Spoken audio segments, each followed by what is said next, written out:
j'accueille Mr. Intrepid qui va nous présenter Working Hours. Adrien Siamy. Bonsoir. Alors, ce soir, je vais vous parler de la gestion des heures ouvrées en Ruby. Donc, je me présente d'abord, je m'appelle Adrien Siamy, je travaille à Dimelo avec les gars par là-bas. Donc, Dimelo, Vincent, mon collègue, va vous en parler tout à l'heure. On fait des outils de relations clients pour les grands comptes.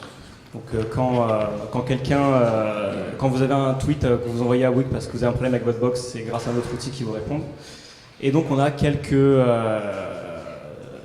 problématiques de gestion des heures ouvrées, savoir en combien d'heures ouvrées un agent va répondre.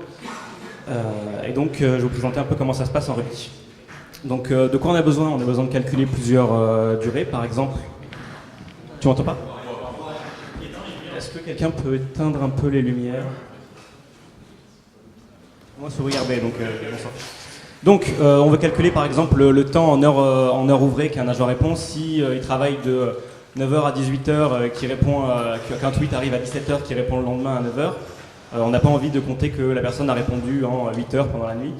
Donc, on utilise des heures ouvrées. On a besoin aussi de calculer les jours de vacances, savoir quand est-ce qu'un agent ou une personne ne travaille pas, les jours fériés, et également la pause midi.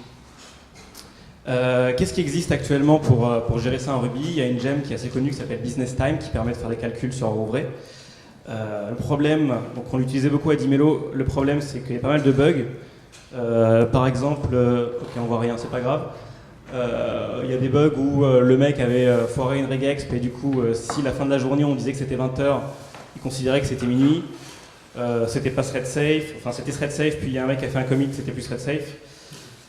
Au niveau des features, il n'y a pas de business minutes, donc on se calcule que en heures, ce qui peut être problématique dans certains cas. Pas de gestion des pauses déjeuner et les time zones, c'est difficile et c'était pas très bien géré dedans. Donc heureusement à Dimelo on a fait Working Hours avec Adrien Jarton ici présent, que je vais vous présenter super rapidement dans IRB. Si je peux avoir un assistant micro, ce serait génial.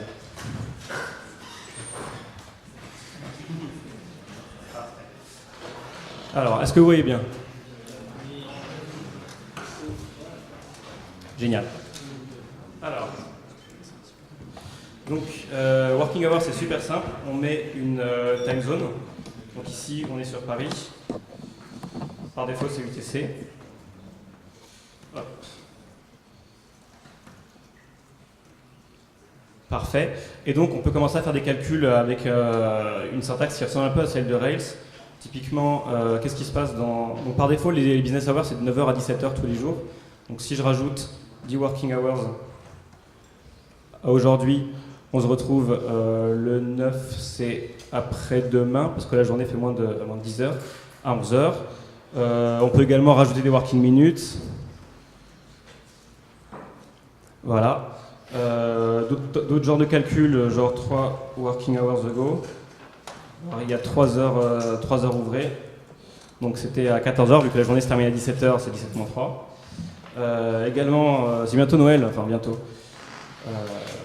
On va prendre la date de Noël, 2014, 12, 25, hop. On aimerait bien savoir combien il y a de jours avant Noël, parce que combien il y a de jours à travailler, à se lever le matin tôt avant Noël. Working days until... Hop, donc encore 57 jours les gens avant Noël, bon courage. Heureusement, on peut aussi mettre des vacances, genre il y a l'armistice le 11 novembre, qu'on n'a pas compté.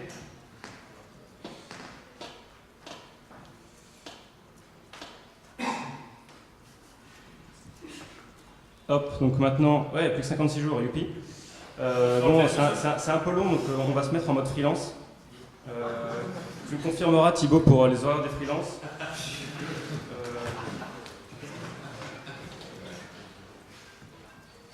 Donc, hop. On commence le matin à 15h. Et on finit pour l'apéro quand même.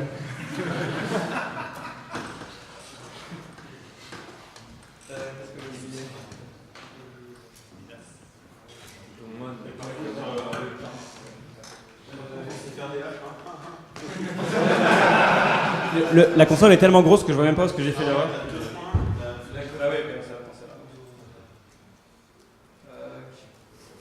CDH 1.9.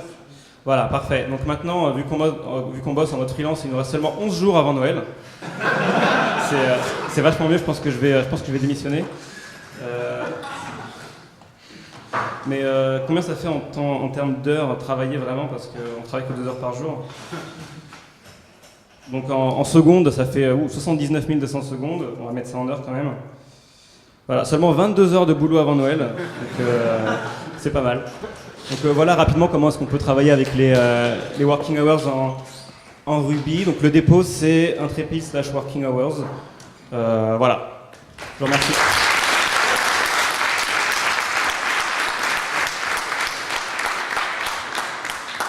Si vous avez des questions, c'est maintenant. Oui. Est-ce qu'il y a quelque chose qui est offert avec Rails pour gérer la persistance de la config? Non, pas dans la gemme en soi, c'est vraiment juste, c'est du pur Ruby. Par contre, c'est un hash, donc si tu utilises genre Mongo ou n'importe quoi qui peut stocker des hashes en config, c'est super ça. Autre question? Ok, je vous remercie.